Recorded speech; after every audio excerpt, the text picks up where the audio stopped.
Madame Rekiat Madougou a été interpellée par la police républicaine. L'intéressée avait été gravement mise en cause dans une procédure d'enquête ouverte le vendredi 26 février 2021 contre les nommés Ibrahim Mamatouré, colonel de l'ex-gendarmerie à la retraite, et Georges Saka. À l'étape actuelle, les faits ainsi qu'ils ressortent de la procédure d'enquête se présentent comme suit.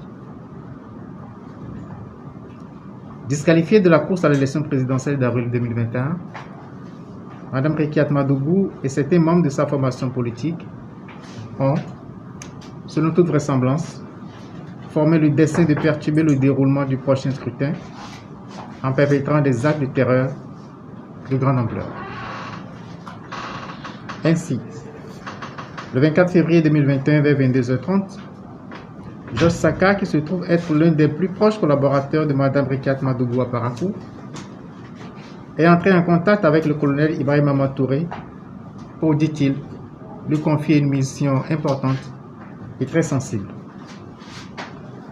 Cette mission, prévue pour se dérouler en plusieurs étapes, devait commencer par le meurtre d'une autorité influente de la ville de Parakou sur un axe routier emprunté régulièrement par cette dernière.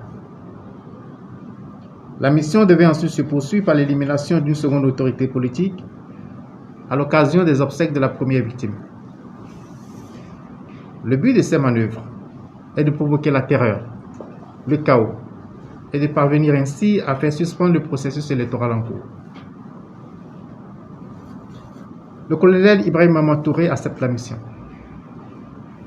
Les deux mises en cause définissent les modalités de la première opération avant de s'accorder sur son coût.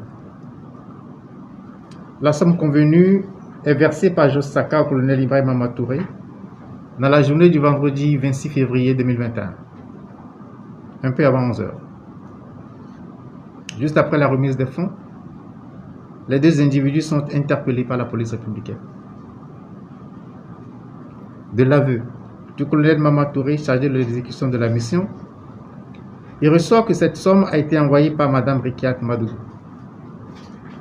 C'est ce qui justifie l'interpellation de cette dernière dans la journée d'hier et dans le cadre de l'enquête en cours.